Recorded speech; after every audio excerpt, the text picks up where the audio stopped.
Hey guys, I'm Ivory and welcome to my channel. So in today's video, I'm showing you how to do this fall inspired look. I haven't done a tutorial in a while, so I don't know if you guys like when I do tutorials or if you like me doing like a full face of something or like a makeup challenge. So if you like tutorials, make sure you give this video a thumbs up so that I know that you want more. When I think of fall, I mean, there are many colors that come to mind, but I'm just thinking dark, deep colors like burgundies, dark browns. And I think last season I was definitely more into like oranges and coppers and stuff, but this year I knew I wanted to do a fall tutorial, and for whatever reason I envisioned a very dark plum looking eye. Sometimes though you have a expectation and then the minute the brush goes onto the eye it just turns into something else, but this is one of the few times where what I was thinking actually translated onto my eyes, so I'm really happy with this look. Before we get into the video, be sure to subscribe if you haven't already. I post new videos every single week, and also be sure to follow me on my social media. Everything is _ivorypcherry. Alright, first let me do the brows. I've been liking doing my brows first so that I can carve them. I feel like they're not symmetrical if I don't carve them out, so I feel like I have a better chance at them looking similar if I do the brows first. So I'm going in with my Maybelline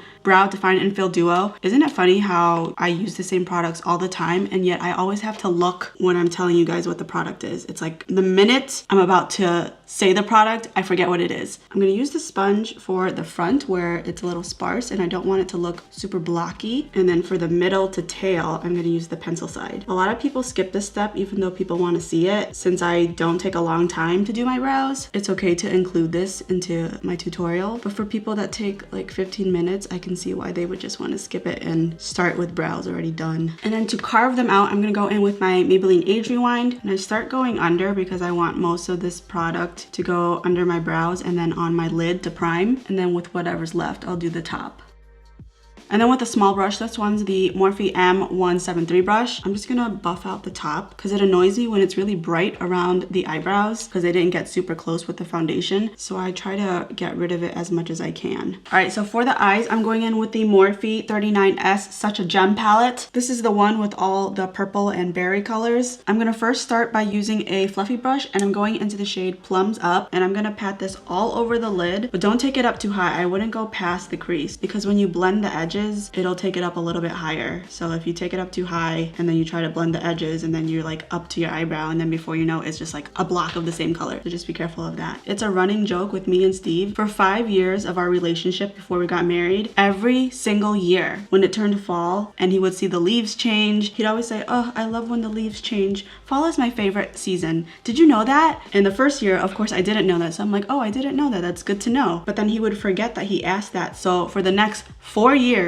he would ask that exact question and say it exactly like that every single time fall hit. It was always, "Oh, I love when the leaves change. I love fall. Fall is my favorite season. Did you know that?" And of course I remembered because girls remember everything, but guys, it's not the same. And he would forget every single year. So the 6th year, I was waiting for it, and sure enough, as soon as the leaves started to change, he said the exact same phrase, except this time I'm like, "You know, you say the exact same thing every single fall." And he remembered after that. So now it's like a running joke. Every single time fall hits, he just sarcastically asks if I know that fall is his favorite season. And so I'm always sarcastic back and I'm like, "Wow, I did not know that. That is brand new information, Steven." Okay, so once the color is down, as you can see, I started blending the edges a little bit, so that's why it's kind of high. So I'm gonna take a clean brush. Well, this isn't clean because I did this eye, but for the most part it's clean. I'm only gonna go around the edges so that they're not harsh, and I'm gonna go back and forth between buffing out the edges, applying a little bit more of the eyeshadow, and then buffing out the edges again, just to really build up the intensity here. And another thing I should point out is just because this shade looks like this on my skin tone, it may not look like this on someone who is more fair. It might look like a black eye. So if you are especially fair, you might want to tone down the color of purple you use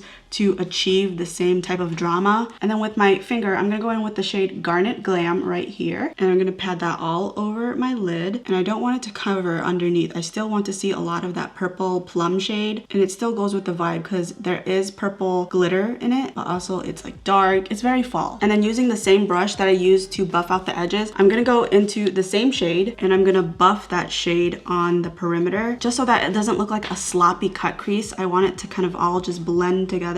And then with the Morphe M506 brush, I'm gonna blend the edges even more. Is it just me? This eye looks more purple. You see like right up here, it's almost pink wine color. And over here, it's consistently purple. Okay, I guess we gotta go darker on this eye. I can always go darker, but I can't go lighter. Okay, I think they look pretty much the same. I might go back after everything is done and touch up again. I swear to God, I look exactly like Yzma. Pull the lever, Crunk. I'm gonna add a little bit of primer to my T-zone. This is the Infallible Matte Lock Primer. And then for foundation, I'm going in with the Wet n Wild Photo Focus Foundation. I'm in the color...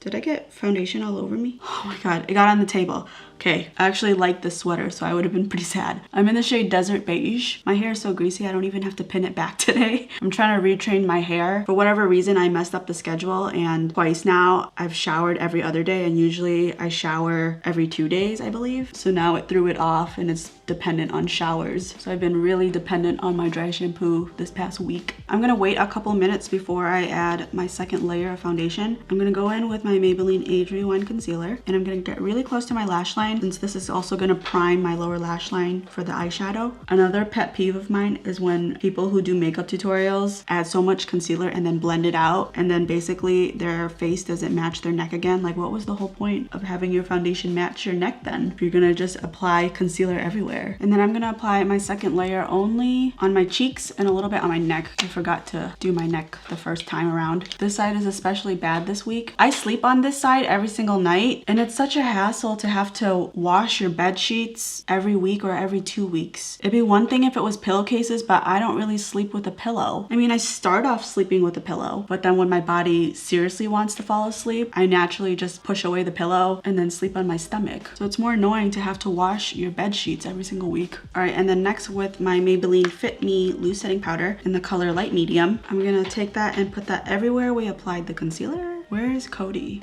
I found him. So I'm gonna take Cody and apply him to the rest of my face. I don't know why I'm saying it like it's a person, but this wouldn't be a true ivorypcherry tutorial if I didn't use it. Okay, so I added a ton of powder, and I didn't want to add that much. It just happens every single time. But I'm gonna wipe some of it off, and then I'm gonna take a little bit of my Morphe setting spray and then let that melt with all the powders. All right, let's finish off the eyes. I'm gonna take the same brush that I used for Plums Up, and then I'm gonna pinch the bristles and add that as close as I can to my lash line. And also make sure to connect the shadow from the top to the bottom. And then with a clean M506, I'm just gonna diffuse it a little bit more, but I'm not bringing it any lower. I don't want it very low, otherwise it just looks... I don't really like that look, is all I'm trying to say. And notice that I didn't bring the shadow all the way in. I feel like it just looks too circular if I brought it all the way into my inner tear duct. And then I wouldn't normally do this just because I don't like black eyeliner on the waterline, but this look is very dark, so I feel like this is appropriate. I'm using the IT Cosmetics No Tug Waterproof Gel Eyeliner. I don't know if they still sell this, but I think it's the only black one I have on hand, so that's what I'm gonna use. All right, next I'm gonna apply some mascara as well as some falsies. I'm using the Maybelline Colossal mascara, and then for falsies I'm using the faux mink lashes from Eyelure. I forget the style name, but I'll definitely have the right ones listed in my description box. All right, so the eyes are done. I'm gonna quickly set my brows using the Benefit Gimme Brow, and then we gotta warm up the face. So I'm going in with my Morphe mini bronzer in the shade Debutante. And then for blush, I'm going in with the Peak Cosmetics blush palette. I'm gonna go in with the last one, and I might mix the top one, but I doubt I have to. Yeah, this looks good, if I do say so myself. And then for lips, I'm going in with the we're almost there, Ivory. For lips, I'm going in with the Beauty Glazed Matte Liquid Lipstick in the shade Cocoa K. This is a nude, but it has a purple undertone to it, so I think it'll tie in with the look. And then for highlight, I'm gonna go in with e.l.f. This is, I think it's called Blush Gems. That's the only sticker that's at the bottom, so I'm gonna assume that's the shade name. The last time I used this, a couple of you said to scrape off the top so that it would be more pigmented. I don't know how much you guys meant, so I just took a paper towel and I just like scraped for a minute straight, but this is my first time since scraping. I see. All right, thank you guys for suggesting that, because before it was very subtle. Like, it took a lot to build up, so this is a lot easier. Okay, hello. I was gonna add some to my nose in my inner corner. Since everything is so matte, we gotta balance it out a little bit. All right guys, so this is the final look. I hope that you enjoyed. Let me know in the comments below if you want me to do more tutorials, and if you have any ideas, feel free to leave them down below. Thank you so much for watching, and I will see you in my next one. Bye.